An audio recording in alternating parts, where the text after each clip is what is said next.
Okay. Hello, everybody. I'll take just a moment here because I can see that people are still signing on, but welcome. I'm so glad that all of you are here with us on Zoom. Also, welcome to anyone who is watching the live stream on YouTube. We're so glad that you're with us for this event this evening. I'm Alice. I'm the Director of Development at Antaeus Theater Company. And tonight we're excited to be co-hosting this community salon event with the Westwood Village Improvement Association. And since we have people here from both of our communities tonight, let me just take a moment to introduce both of our organizations. Antaeus is a professional theater company. We're based in Glendale. We were founded in 1991, so we're just approaching our 30th anniversary. We're known primarily as a classical theater company, but as you'll hear more about tonight, in recent years, we've also put a lot of energy behind beginning to produce new work in addition to the classics. We're co-hosting tonight with the Westwood Village Improvement Association, a nonprofit organization whose mission it is to make Westwood Village a clean, safe, and friendly place for the community. We're joining together tonight because a few months ago, Antaeus released an audio play set in the heart of Westwood. This play, which we're going to listen to in just a moment, is part of a bigger project at Antaeus called the Zip Code Plays, which are a series of audio plays, each set in a different LA zip code. We started this project last summer because we wanted to create something our audiences could enjoy safely from home while our doors are closed during the pandemic. We decided to focus this project on LA neighborhoods because we wanted to highlight the rich cultural diversity of our city. And we also wanted to focus on community and connection during this time that many of us have been fairly isolated. The Zip Code Plays were written by members of the Antaeus Playwrights Lab, and they were directed and performed by incredibly talented artists from the Antaeus community. We released our first season of the Zip Code Plays last November, and since then, they've been streamed over 45,000 times. We're just wrapping up production on our second season of the Zip Code Plays, which will be shared for free online starting on May 20th. And as we wrap up tonight, we'll share links in the chat where you can find out more about that project. In just a moment, we'll listen to 90024 Westwood. All information herein is classified. The play is about 30 minutes long, and after it's done, we'll have a conversation with Artistic Director Kitty Swink, Playwright Deb Hiett, Director Carolyn Ratteray, and Executive Director of the Westwood Village Improvement Association, Andrew Thomas. For guests joining us on Zoom, if you think of any questions you'd like to ask the group, you can add those through the Q&A window anytime. On YouTube, you're also welcome to ask questions in the chat, and I'll check those as well. And thank you again for joining us. So now please enjoy 90024 Westwood. All information here is classified.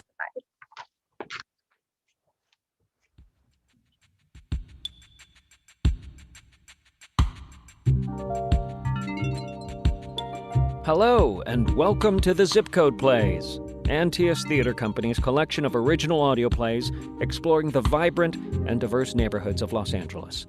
Before we begin, we want to take a moment to acknowledge the Gabrielino Tongva peoples as the traditional land caretakers of the Los Angeles basin where this play was written, recorded, and located.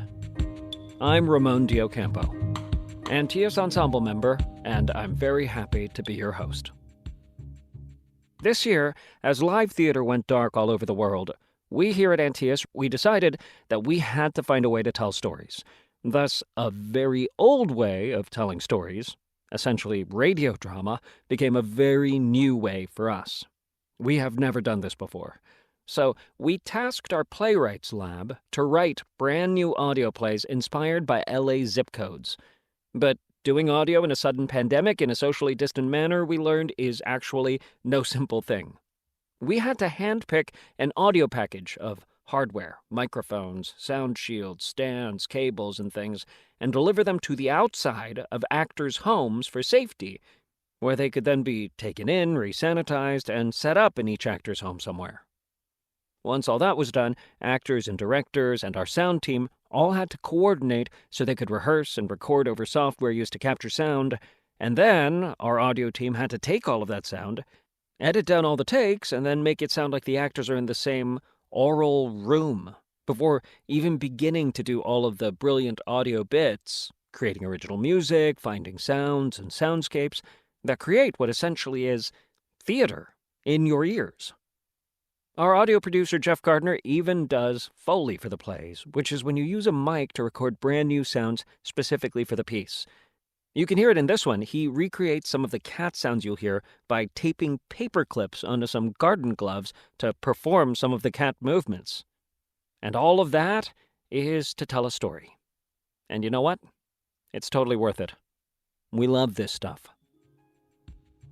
So let's get to it. And now, playwright Deb Hiett allows us to discover a compilation of recordings found in a digital FBI file in 90024, Westwood. All information herein is classified.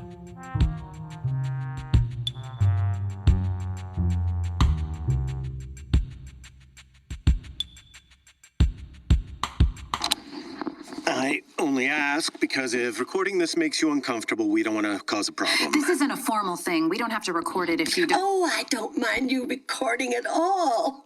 Makes sense. Who can remember everything anymore? Have a seat over here. I can move my... Oh, you can put down your things. Thank you. Do I have to say I consent? I consent. Hi, I'm ELEANOR That's not McADAMS. necessary. I'm nearly No, you don't have to. 81 years old. Okay, ma'am. Okay. I only want to be official and make sure we all know a recording is happening, or whatever you do. Has it started? I don't have the right glasses on. Yes, ma'am. Back in the day, the Bureau used to tell its agents that it was unprofessional to record any kind of interview, and we were supposed... It was in 2014 that the Department of Justice changed its Frankly, policy. I'm just thrilled to have visitors. The other day, the super had to come fix... Oh, that's Bootsy. She loves company, too. Hop down. Now, how about some tea or coffee? Oh, no, ma'am, that's nice, but we won't take much of your time. Just a few questions for you. Okay. On the night of July 9th... My oat chocolate scotch clusters are almost out of the oven. So you've Well, I got knew I to smelled my something good granddaughter's cooking. favorites. So I made a batch to send her. She and my daughter, CAMMIE, live in Virginia, but I made another batch to have for friends. So there's plenty. Bootsy, get down. Is she bothering you?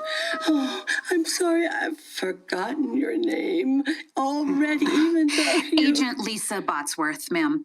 And are you just beginning your FBI career? I have 2 master's degrees in forensic science and quantitative methodology. Wow.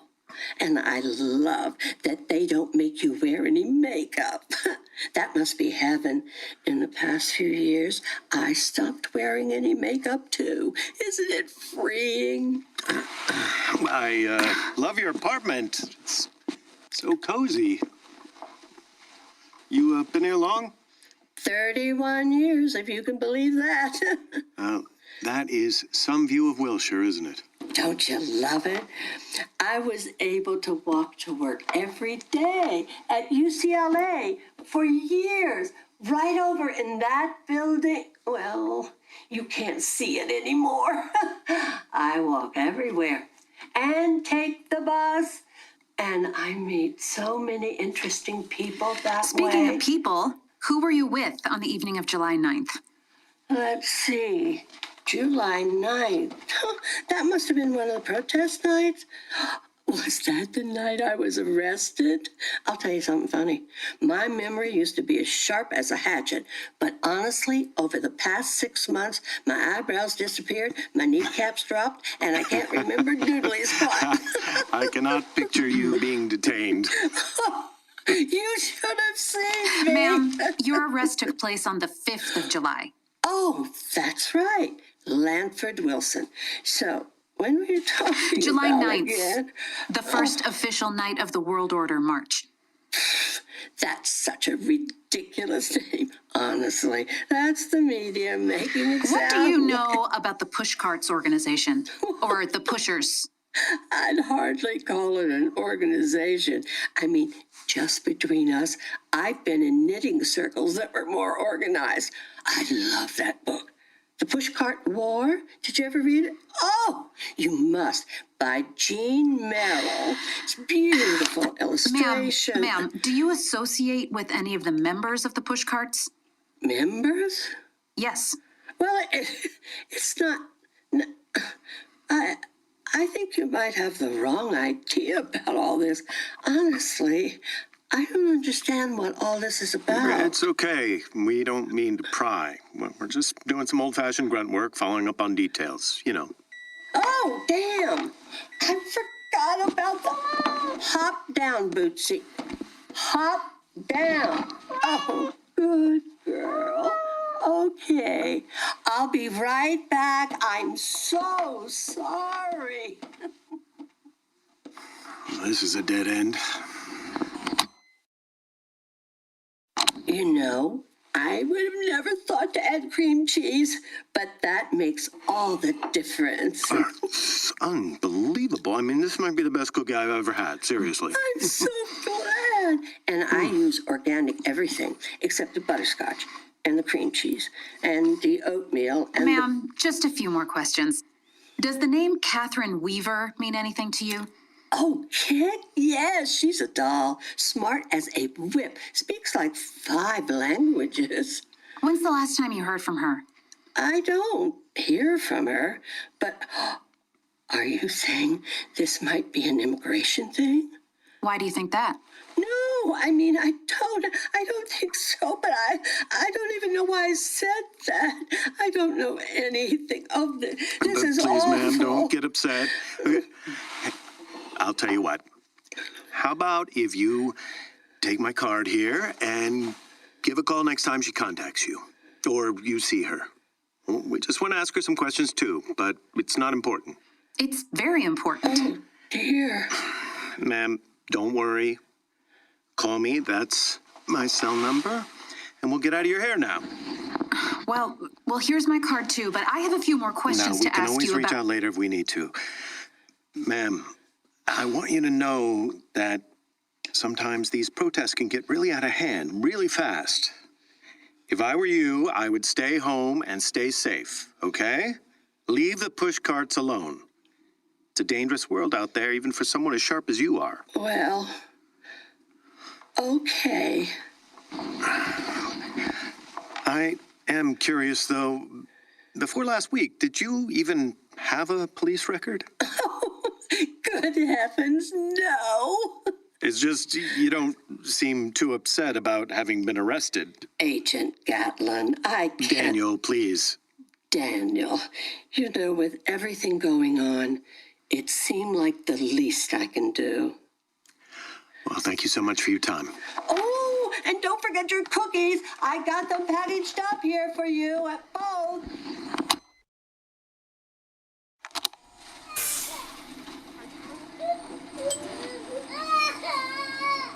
Uh-huh. Well, has anyone spoken with her? Right. Of course. I don't either. No. She's the only one they asked me about. Well, that seems extreme. No, I agree. It's important. I'll be there. I wouldn't miss it. Okay, honey. This is my stop. I'll call you or see you there. Thank you. Okay. Bye-bye.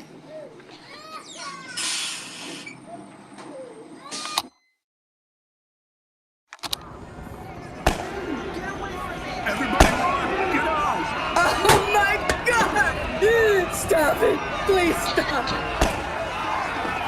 it! Somebody do something!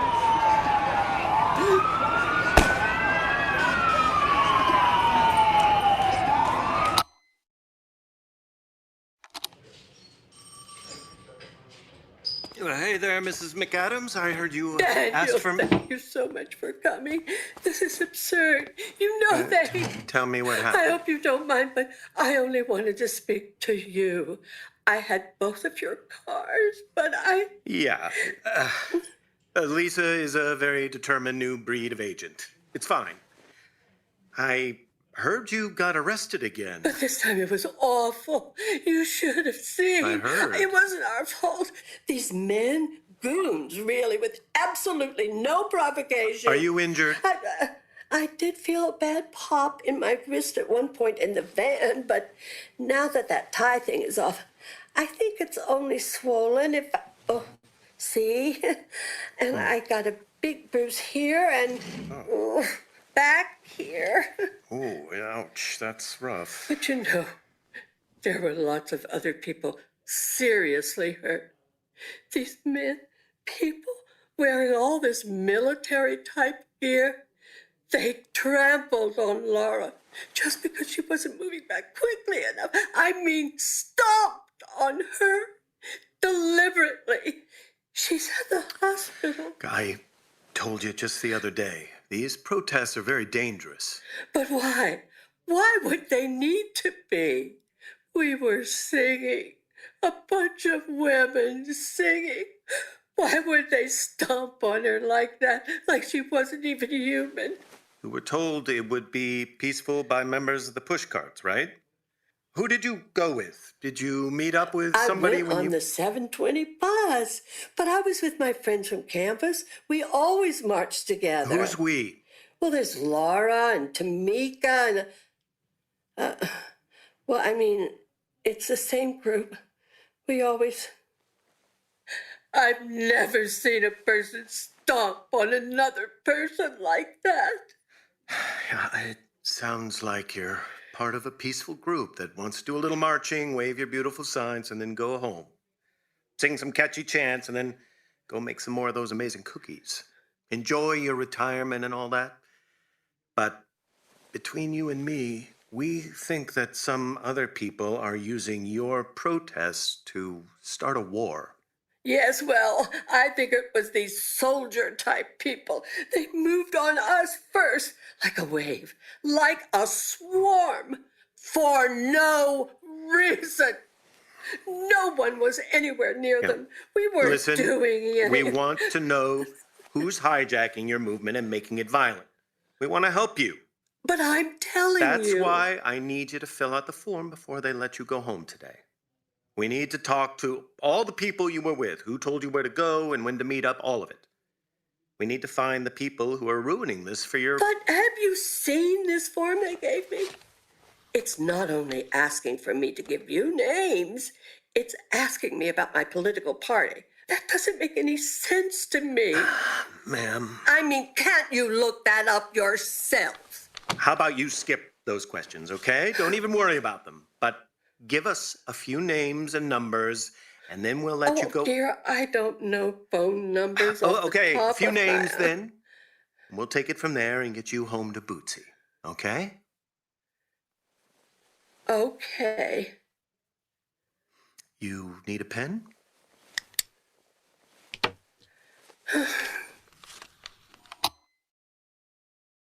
At the sound of the tone, please leave your message for...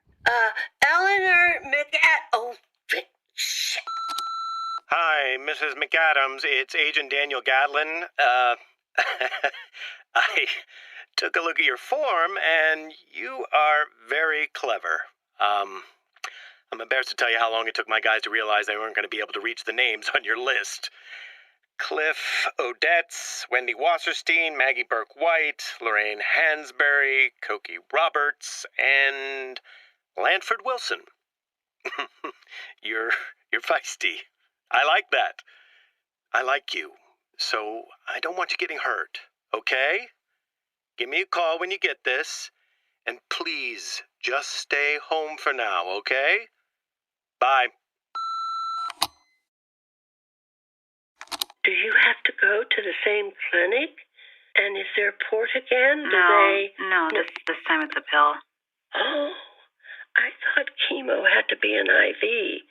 A pill is probably easier, is it? Yeah, in some ways, yeah, but... Oh, sweetie, you sound so tired. Mom, I'm fine. Are you sure? Yeah, it's more that it all feels different this time. 10 more minutes. I'm still on the phone with Grammy. She's pouting because she wanted me to make her pancakes this morning. Have you ever? Tell her I'll make her all the pancakes she wants when I come out there. She's counting the days, literally made a countdown chart until you get here. Speaking of which, as long as you're feeling okay, I need to push my schedule and leave here later. I was thinking of coming to Virginia on the 10th instead of the 5th. Why? Oh, my group needs me to help out at these rallies, and they've asked me to be at the thing they're going to do on the courthouse steps on the 9th. And they've asked me to speak, actually. Mom, no. I'll fly out the very next day. Mom, this whole pushcarts thing is nuts. You're 80. You don't need to be marching out in the hot sun 80. and making...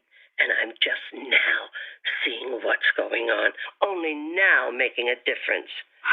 Please don't do this. What they're showing on TV is terrifying. All You the can't more reason just... for people like me to be there, front and center, so the world can see that it's not all like they're making it seem on TV. God, Mom, please don't do this to me now. Not with everything. It's 1 week. Unless you're not doing as well as you said. This is a big deal for me. Yeah, I get it. Thinking, I wish I had been involved like this when you were little and taken you along to marches. I just took it all for granted. But now you can tell Kelsey I'm doing something important and patriotic. And when I come to visit, I'll make you both pancakes. How's that?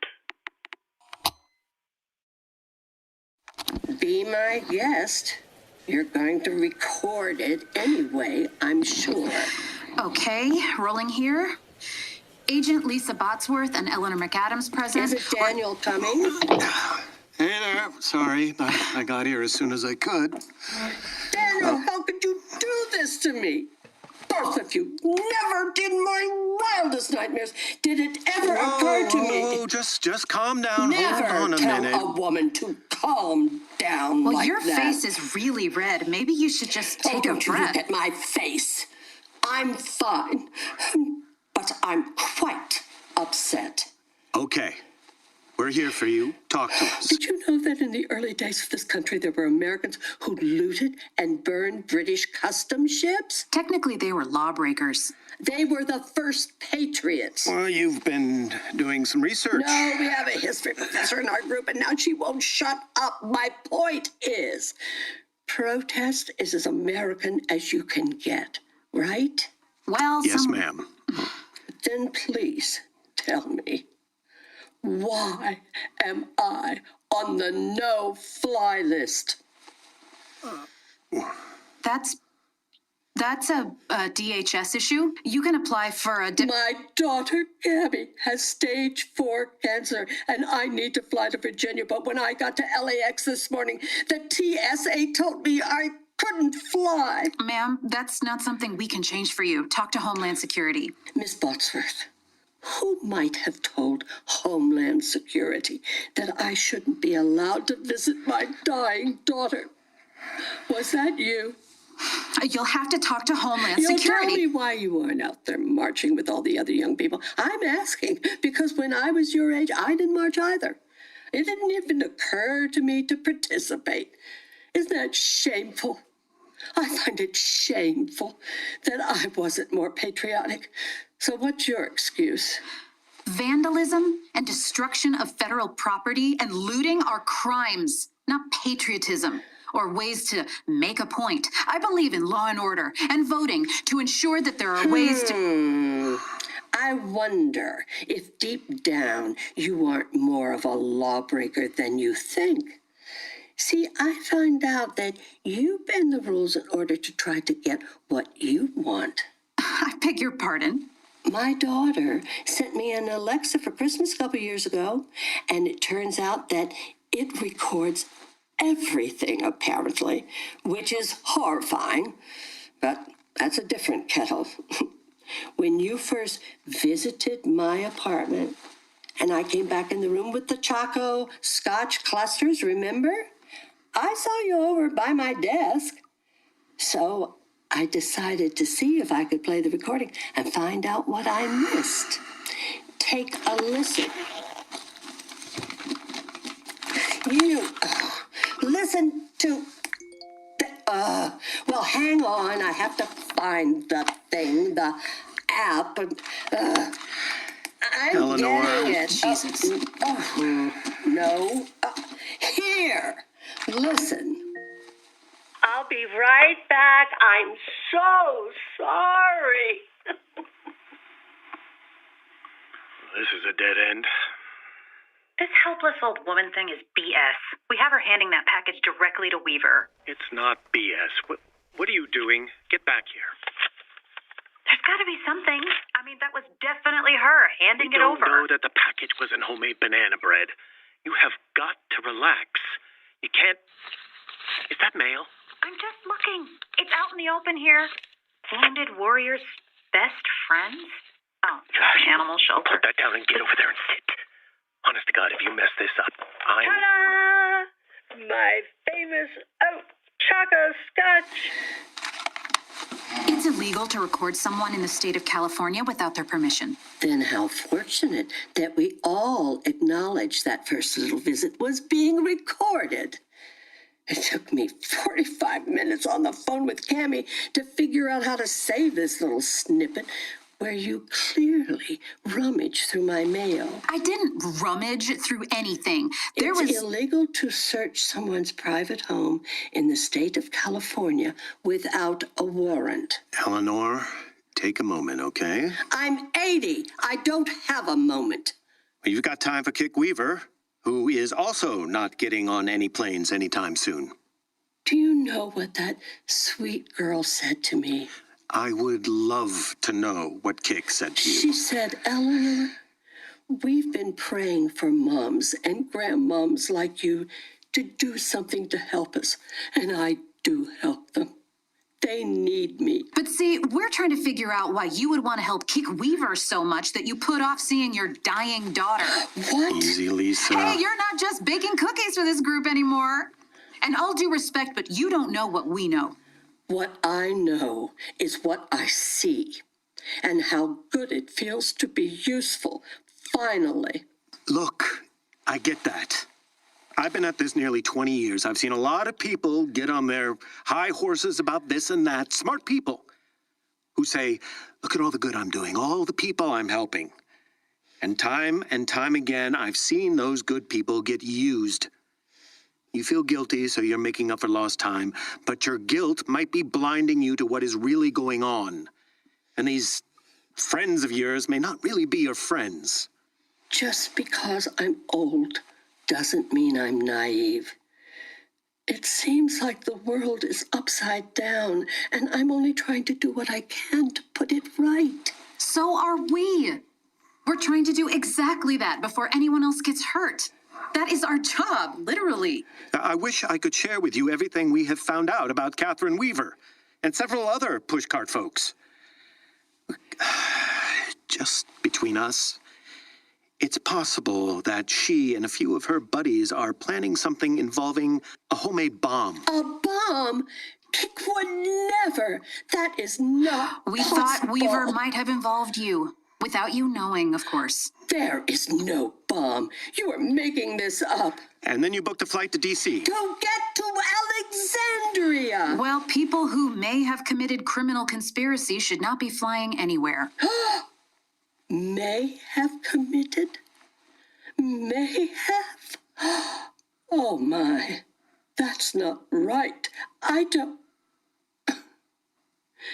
You know, I wonder all the time if I ever would have gotten so involved if I hadn't seen how scary things are getting, how high the stakes really are. Yes, they are. Very high. You'd be shocked at what we track every single day. The many attacks that we stop from happening. Please, try to see this from our perspective. We are trying to keep you and everyone safe. But at any cost? Now that you've put me into this, but you can't expect me to... Oh, dear. Okay.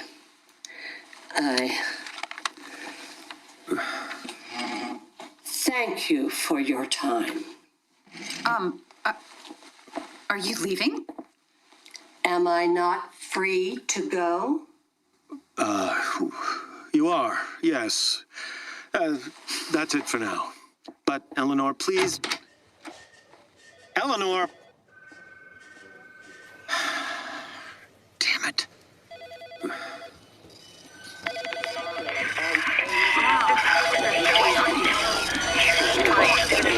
Only now making a difference.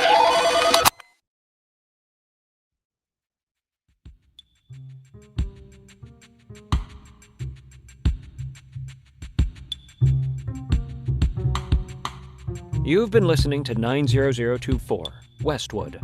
All information herein is classified. Written by Deb Hiett, directed by Carolyn Ratteray, starring Dawn Didawick as Eleanor Pender McAdams, Beau Foxworth as Daniel Gatlin, and Catia Ojeda as Lisa BOTSWORTH and CAMMIE McPHERSON Randall. Multi-hyphenate Jeff Gardner is our audio producer, sound designer, and Foley artist. Our original music is by Ellen Mandel with sound editing by Adam Macias. The Zip Code Plays are sponsored in part by the Michael J. Connell Foundation.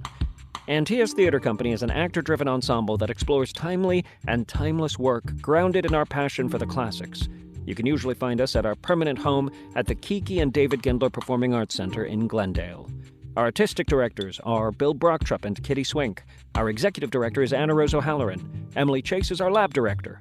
Our dramaturg is Ryan McRee.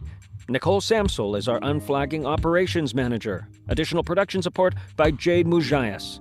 For more information about the Zip Code Plays or to support Antaeus, please visit our website at zipcodeplays.info. Please consider leaving us a rating or review if you like the show. It's a great way to help new listeners find us.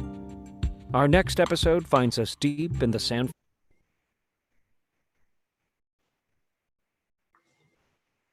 Hi, everybody. Thank you all for being here. I hope you enjoyed it. I've heard it a lot, and I still enjoy hearing it. It's pretty great. I'd like to start the discussion with Deb, since she came to us with the original pitch for the idea, and it was a heck of a pitch. Could you talk about how you brought the play forward? Because it changed a lot from our original conversation, and what made you think to write it, and how you used Westwood as your area, why you picked Westwood, and how you walked around Westwood to have it help you. Sure, yes. It sort of initially came about because I have a friend who had never been very politically active, and she participated in a rally, a protest late last spring, and it sort of escalated, and there was tear gas, and at one point she was sort of cornered up against a police barricade, and she ducked under the barricade with a couple of friends, and they arrested her because you're not supposed to cross a police barricade for any reason. So she spent the night in jail. The next day she was released with a court date, and that was that. And then a week later, the FBI came to her door in an unmarked car and really tried to ask a lot of very probing questions about who organized it, who was her contact about meet points and this sort of thing. And she was really taken aback because it was not a particularly violent protest. It was not, she was not part of a larger organization. But it definitely spurred her motivation to become more active and to really find out more about how these things work in our country. And it sort of woke her up. And as the officers were leaving, the agents were leaving, they made sort of an offhand comment about good luck, trying to fly anywhere. And she doesn't know if she was actually on a no-fly list, but I thought, well, that's interesting. So it just sort of spurred my curiosity to really find out what is involved. And a lot of my work is about waking up in one way or another when you think you have this space and either something is forced in on it or you have to break it apart from the inside, but sort of the consequences of that. And I just thought it would be interesting if someone who fairly late in life decided this was their opportunity to take initiative and to reach out and extend themselves. And also when I first moved to LA from New York, I was doing some work as a professional organizer. And this older woman who lived in one of the beautiful high-rise apartment buildings on the corridor there hired me to come and help her get organized. And really, she was very organized. It was more, I think, for the company and, just little things in her space. But the more I got to know her, the more I realized she had just this very contained world. The shops that were right there, the theater was right there, the museum was right there. There was a farmer's market in Westwood. She had worked nearby. She took the bus everywhere. She had a very contained, fabulous existence in this world. But I was struck by the fact that it was a pocket in what to me was this enormous sprawling city. And so I thought, that just always stuck with me as this interesting, it felt vertical in the way that New York feels vertical, of a million stories just packed in on top of each other, which to me was not what I thought of when I thought of Los Angeles. And so the combination of those things. And then when I found out that the FBI headquarters was right there, I thought, well, that's perfect. So you walked around Westwood a lot while you were writing it, didn't you? I did. And of course it was, early in the pandemic era, so I couldn't actually go in the FBI building. But one thing that struck me was you have these high rises that sort of come up like a mountain range as you're coming through those big avenues. But you also have these sprawling open areas. So you have this cemetery, you have the park, you have the avenues that are very wide. It's very, it's a lot of contrasts. And you have the village, which is kind of beautiful and quaint and compact. And then you have the campus that's very, it's all these contrasts. And I thought, well, how to recreate that sense orally in terms of a radio play. And I'd never written strictly for radio before, but I knew that I wanted to have the fact that these scenes are recorded as part of the story. I wanted the experience for the listener to put these things together in their own mind as if it was found audio footage, really, and piece it together, because we are surveilled in every possible way now, more than ever. Yay! Because it's so convenient. But it's like, how many ads do you see for something you've just been chatting about in your own home? And it is super convenient. But I think people, again, are waking up to the fact that it's naive to think that it's just marketing companies that are using that data to make it easier to buy stuff. It's like that data is really valuable for lots of reasons, and not all of them great, in my opinion. So I thought that would be interesting to sort of take this her from her apartment to inside the bus to at the protest to these different spaces and ways in which it could be, and then ways that Eleanor uses the recording from her inside her own apartment to kind of play that game with them. I thought was an interesting idea. Thanks, Deb. Carolyn Ratteray. Hey, so you're an actor, you're a director, you're a college professor, you work on stage, you work on film. You're an Emmy nominee. The last play we did at Antaeus, you were playing Isabella in Measure for Measure. And then the world turns upside down, and we're doing radio plays a couple of months later. Now, we heard in the intro, Ramón talking about how we had made it COVID safe and everybody was in their own little world. Can you start by talking about how that is, as somebody who directs a lot and acts a lot, how that experience is when you're not together. When I think of Antaeus, part of what we love about it is the intimacy, and part of what we love about the radio plays is the intimate experience for the audience. But how was it for you to be all over the city hearing these plays recorded? Yeah, it was, you know, it was still very magical, I have to say. I think just to say it was a stroke of brilliance for Antaeus to do the radio plays, especially with this hyper focus that we now have on Zoom and on watching things and on things, you know, watching theater that's not necessarily supposed to be in a 2D format. It was such a relief for the ear to hear the world and then to have my imagination spark so that I could just see the screens in my own head while I'm listening to it. So it was just such a magical nugget of something to be able to work on. So I'm hearing your question as like, how was it to work on that? And even though we weren't all in the same place, and I guess, yeah, as Ramón kind of mentioned in the top, you all had gone through such a specific outline of how the equipment should get to the actors. And Jeff, the audio producer for this, was just simply amazing. We had very little rehearsal time.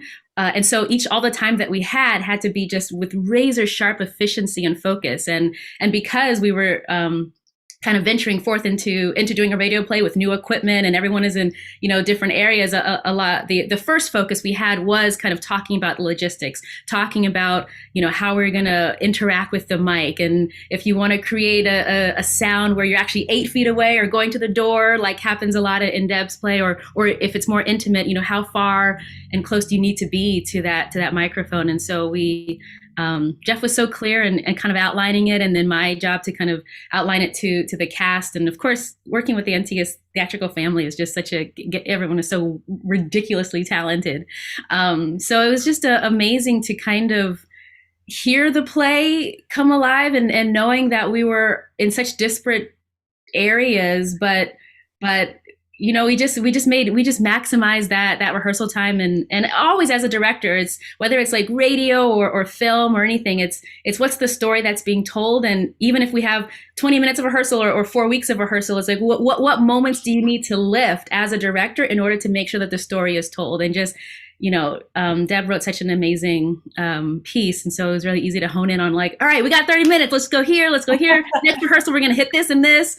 So I absolutely love the experience of kind of jumping into this you know, I've never directed a radio play before, but like, let's go. And everyone was so game, because why not? We're stuck inside and it's terrible.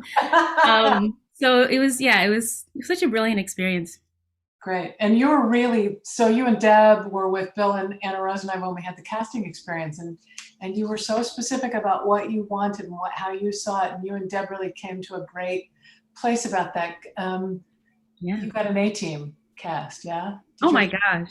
Yeah, unbelievable. Also, Carolyn was so helpful.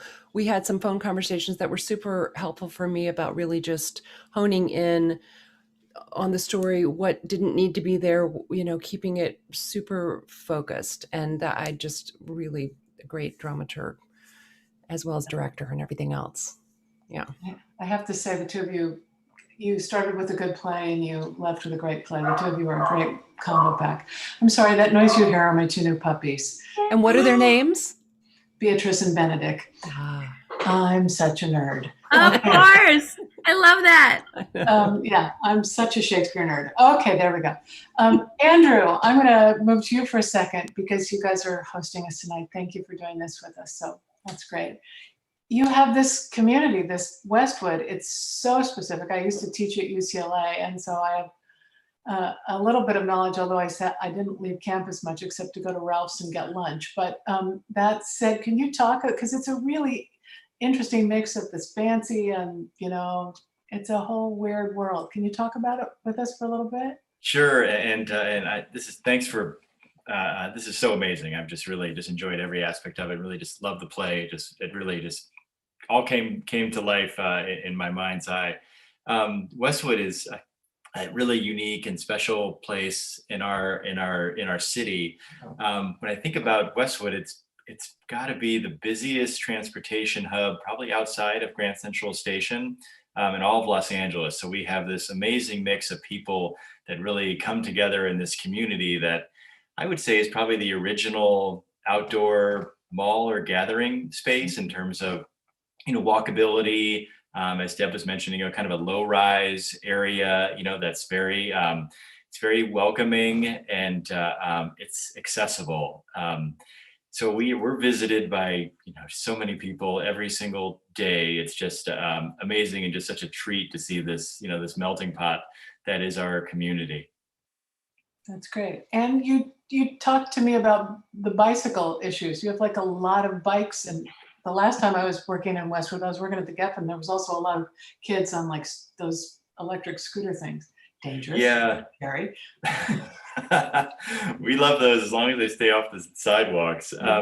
It's, in terms of transportation hubs, we really do have it all. That intersection of Westwood Boulevard extending probably to around Sepulveda on Wilshire is the busiest intersection, depending on who you ask, the busiest intersection in the city, state, the country, or the world. There's I think over 135,000 cars that go through there every rush hour.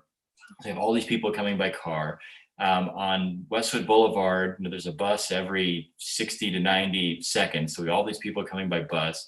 We have wide sidewalks and a lot of people living within a mile or so of us. So we have a lot of people walking to our district.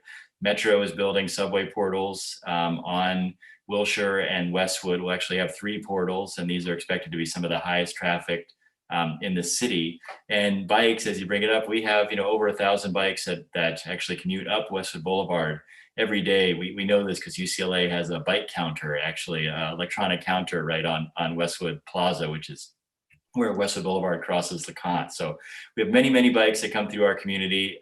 Strangely enough, we don't have bike lanes on Westwood Boulevard, but we hope we will soon because we really need safe access for our bike riders.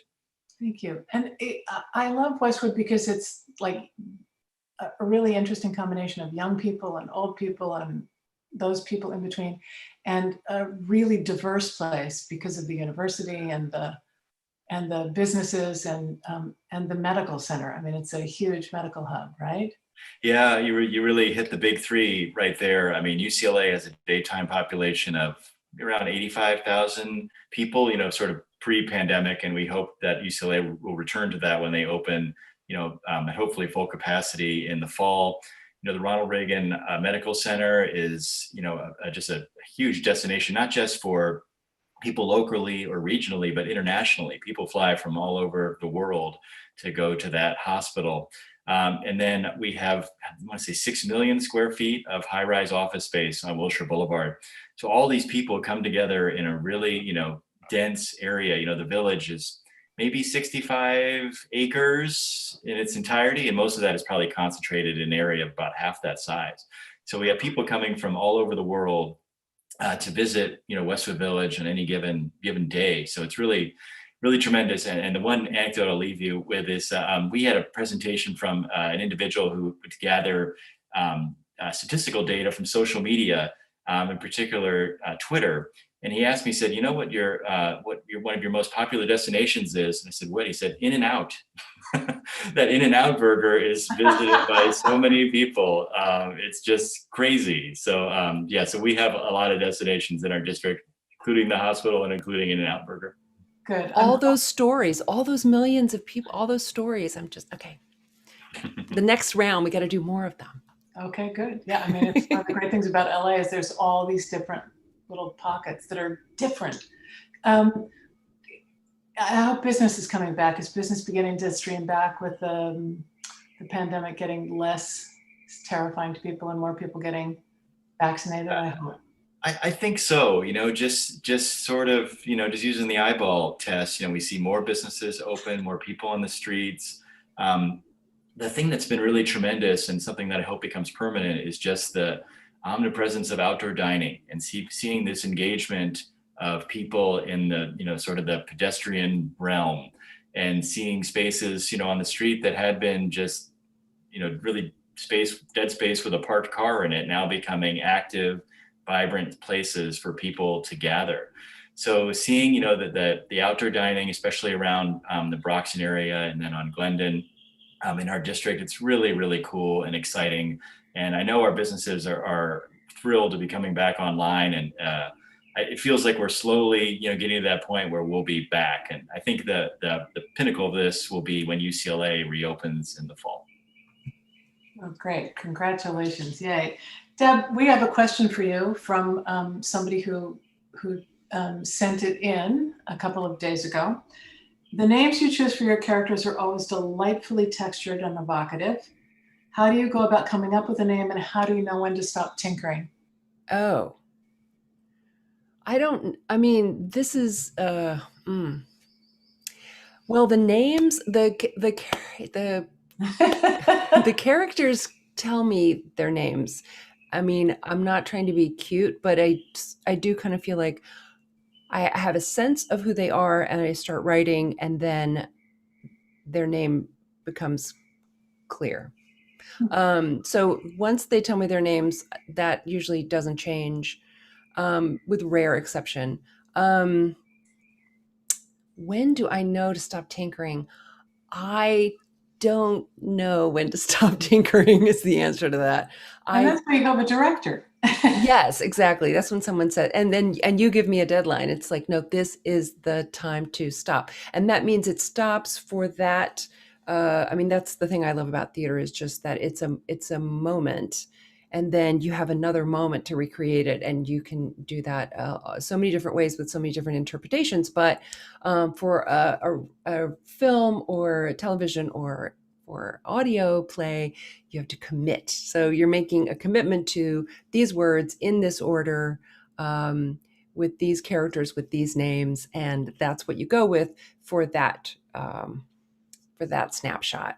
But otherwise, no. I've had plays that have been produced that I feel like I still want to tinker with them, and I hope I get the opportunity to do that in the near future. But to me, it's I don't think they're ever done. I don't know if more experienced playwrights feel differently about that, or it's like, oh, it's that one, I'm over that one, I'm on to the next one. I don't know. I feel like they're all kind of living, breathing documents.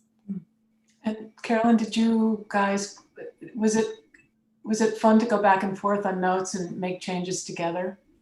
Because a lot of times I know you direct plays that are classical or have been around for a long time, and in this case, you were working on a brand new thing, so you were. Yeah, it was so great. I feel like Deb and I really, you all mentioned already that we had those early conversations, and there was such a nice ease of communication from the very start. And I think I remember the first time we had heard it, and Deb and I were checking in, and I gave an initial sense of my notes, and then Deb was like, okay, phew, yeah, I had the same things. And so we were kind of on the same page from the start, which was awesome, because that's not always the case. Not always the case. Yes. And I felt that she trusted me because we had been on that same page, and she heard how I was thinking about it. I feel like she trusted me with the story. And so then it was like, okay, great. Yeah, I'm going to, send the actors these particular notes about these particular moments. And it was so open as well. So Deb could also send her notes in too. But very often if they were streamlined through me as well, it was seamless. Yeah. I love collaboration. Yeah, what? I know. It made me just ache that we didn't have more time and that we couldn't be in this, it's harder in that way. When in the room. Yeah. And just say you had the actors for 4 hours altogether. That's it. That's it. I know. It was nuts. Yeah. But they're incredible. So yeah. Amazing. I'm going to hop in just for a second, because we have a couple of people who've sent questions in through the Q&A. And just a reminder for anybody who's holding on to any questions, this would be a great time to send them in. Katie, this one is for you, and someone saying that they saw 8 Nights and they loved it, and wondering if you know about any future productions of 8 Nights, which was also something that came from our Playwrights Lab. It did come from our Playwrights Lab, and I'm really proud of it. And it won for Best New Play this year, and Tessa Aubergenois, who played the female lead, also won, so I was the Ovation Award. Yes, so there have been 2 streaming productions with our cast. that were organized by one for a Jewish relief fund, and I can't remember what the other organization was, that have been done. And Jennifer Maisel, who's the playwright, and Emily Chase, who was our director on that, have both been actively trying to shop around the country. But of course, the theaters are all closed. The world is dark in Theaterville, which is so profoundly sad. So I'm so sad about that, because I think this play, 8 Nights, and a lot of our other plays, we have some wonderful playwrights, as you could tell from Deb, and some of our other playwrights are extraordinary. And I think they would have gone other places, and they will, I think, at some point. I just don't know when. And then Andrew, we have a question for you. Do you happen to know if there are any future plans for the Crest Theater in Westwood Village? Oh, I love that question. I love the Crest. It's such a neat place. And if you've been inside that theater, it's just amazing. And just what a snapshot in time, for its architecture and just the history of that theater. It was obviously movie theater, closed for some time. It reopened briefly, and it was really interesting concept where the operator was live streaming all sorts of cool events and concerts, but ultimately couldn't make it work. So I was really worried, I know, as were a lot of other people in the community, what was going to happen to this theater. But possibly the best owner imaginable emerged, and that's UCLA. So UCLA bought the theater. The good news is, it's going to be unique. There'll be amazing caretakers of it, and I think there'll be wonderful productions that occur in it. I guess if it's bad news, UCLA is required to meet seismic standards of any building they own or occupy that are far more strict than if you or I or a private company bought the property. So the building is going to be under construction for some time. I haven't gotten an update on the latest work schedule, but it's heading in the right direction. I can say that. That's fantastic news. Do you have more questions, Alice? Let's see. I don't see any questions in the Q&A at the moment. So as another reminder for anyone to send them. But Kitty, maybe I'll take a moment to go ahead and ask you, what's next with the zip code plays? Well, the next zip code plays are landing on May 20th. If you, we're so excited, 6 more zip codes. We have 2 parks. We have both Echo Park and Monterey Park this time, which makes me laugh. And again, they're a wildly different group of plays. There's some that are flat funny, and there's some that are very historical, and there's a kind of a ghosty play based on a piece of history that none of us knew about. Actually, there's 2 plays with ghosts involved. Amy Semple McPHERSON makes an appearance in Echo Park, which is pretty great. So it's an interesting roundup. So May 20th, they're dropping. If you go on you can stream any of our zip code plays from the Antaeus website, www.antaeus.org, and Alice and Isabel will put it in the chat. But on top of that, you can go to any place that if you're a podcast person, you can go to Spotify or Apple Podcasts or any of those. And if you decide you want to subscribe to them, then they'll automatically let you know when the next roundup is happening, when the next 6 plays are happening. Yeah. And then I know one other thing we were going to send through the chat is we didn't get a chance to talk about it, but we've also done tours for each of our featured zip codes from season 1, which we'll also do for season 2. So for anyone who's listening who heard this and wants to go out and explore Westwood, you can either do it virtually on our tour website, or you can. We have an audio version of the tour, which is that the one that's narrated by someone related to someone on this panel? Yes, my husband, who graduated from UCLA in 1968, I think. Okay, I'm really dating ourselves, but he narrated that one. He was so excited to narrate it. Yeah. Oh, I see. We have a couple of questions that have come through the Q&A. Yeah. So I have this is from Kara Robertson, and the question is for Deb. Did you decide who the pushcart group was, and did you remain agnostic on who's right and who's wrong? Great question.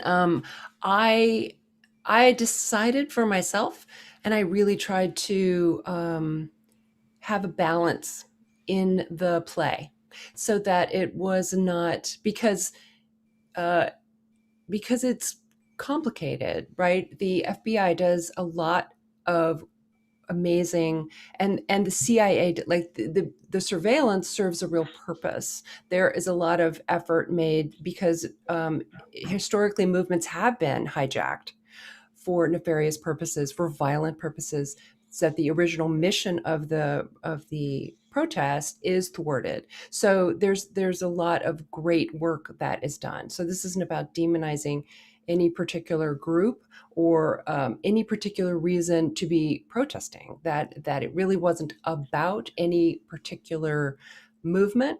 It was about that balance of, really, it was about the individual person within that structure, and the imbalance of power within that can happen within that structure. So that, yeah, so I did try to keep a balance there. And what was the second part of the question? Sorry, I think you covered it. I covered it. Yeah, okay. Who the group was and whether who's right and who's wrong. Gotcha. I really want the audience to have a strong feeling for themselves, whatever that is. That was the goal.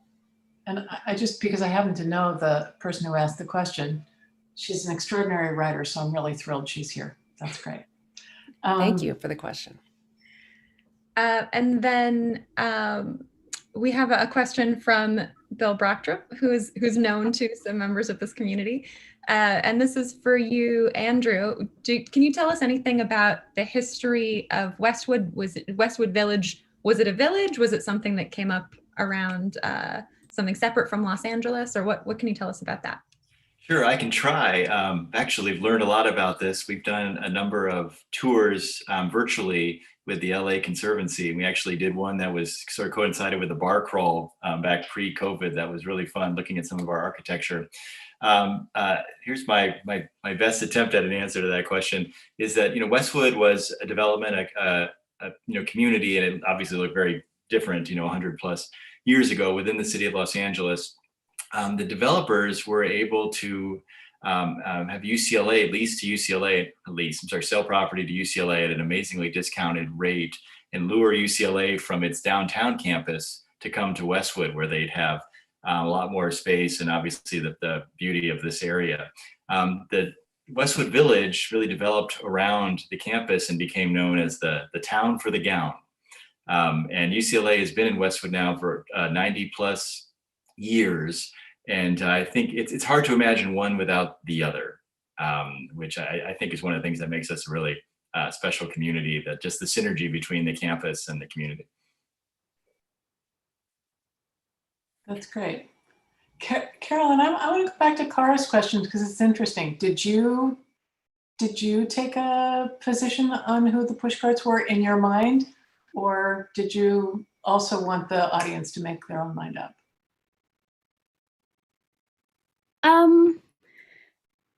I think that might be, yeah, I mean, I'm always game for people making their own mind up.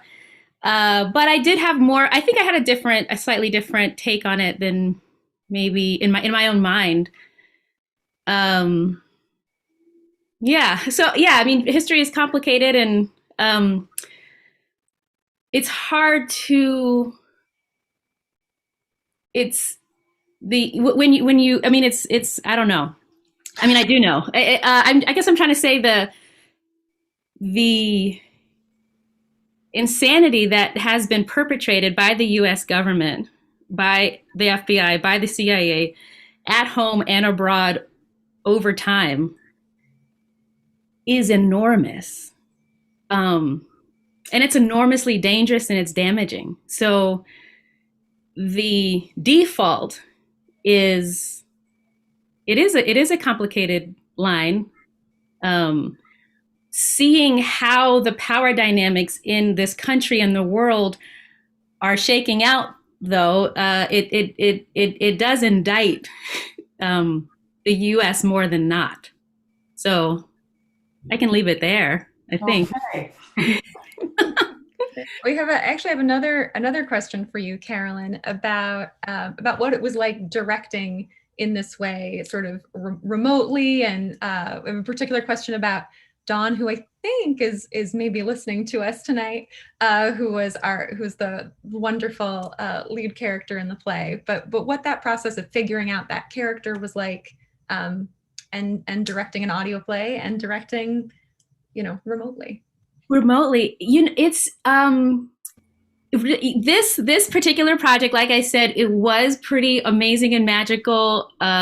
So I really stand by that. I mean, clearly working with like awesome artists, everyone has great instincts. The Bo and Catia and Dawn like slipped right into the characters off the bat. So we were just like off and running, and it was so fun.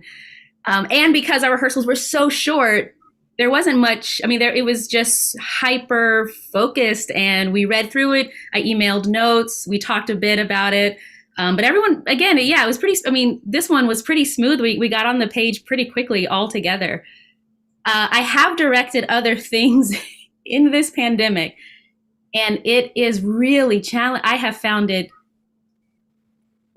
immensely challenging. The amount of the last one was a 2.5 hour, full length play, Sweat, with the students that I teach, and the amount of psychic energy. Because when you're in a room, you can feel people's energies, and you can play off each other, and you can connect. And as a director, in this case, I can, you can read energies pretty well.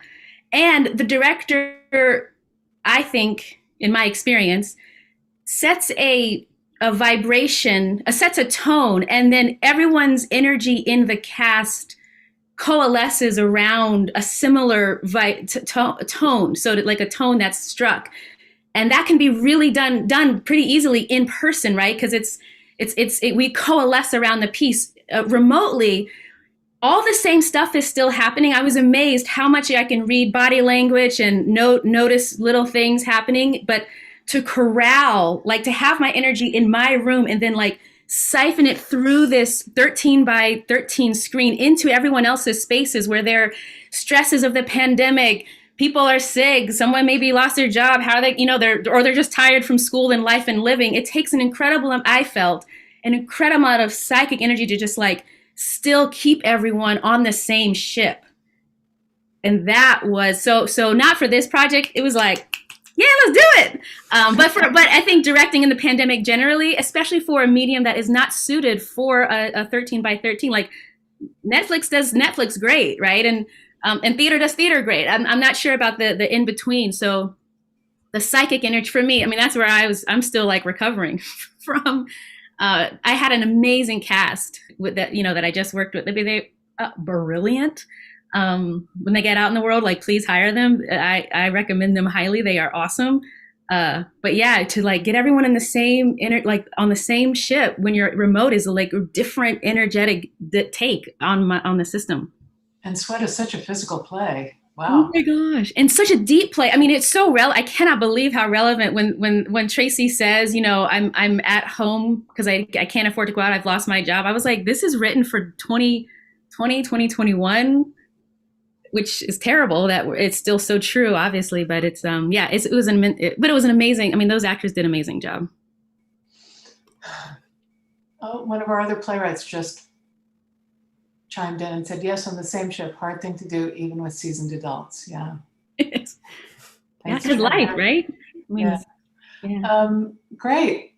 So I want to thank everybody for coming. I want to particularly thank Andrew for welcoming us to Westwood. It was pretty great. Please take the Westwood Tour and stop and support the businesses there that I'm sure are looking for some support. Again, season 2 drops on May 20th. You can listen to the other 5 plays in season 1. Pepper has a play, who just wrote us, has a play in season 2 in North Hollywood. And you can go to the Antaeus website, www.antaeus.org. It's in the chat, or Spotify or Apple Podcasts or wherever you listen to your podcasts. And thank you. Please come to the theater when we open our doors again. I want to say one last thank you to the Michael J. Connell Foundation, and they're the sponsors of the whole Zip Code Play series, and also to Belinda and Jack Walker, who were the particular sponsors of 90024 Westwood. So we're so grateful for their support. Yes, we are. And thank you guys so much. Really, this has been so fun, and we appreciate it so much. Thanks, Kitty. Yes, thank you. Andrew, it was nice meeting you. Yeah, pleasure meeting you all. I'm just so appreciative. Nothing makes me happier than to have people talking about Westwood Village, and especially really smart, intelligent, thoughtful, energetic, exciting people. So thank you so much for including us. Well, I look forward to meeting you in person. And you too, Deb and Carolyn, I look forward to giving you a hug. I can't wait. Cannot wait. Thank you, everybody. Bye, Thanks so much, Alice. Yeah. Thank you. It's good to see you. Have a good night. Bye. Wow.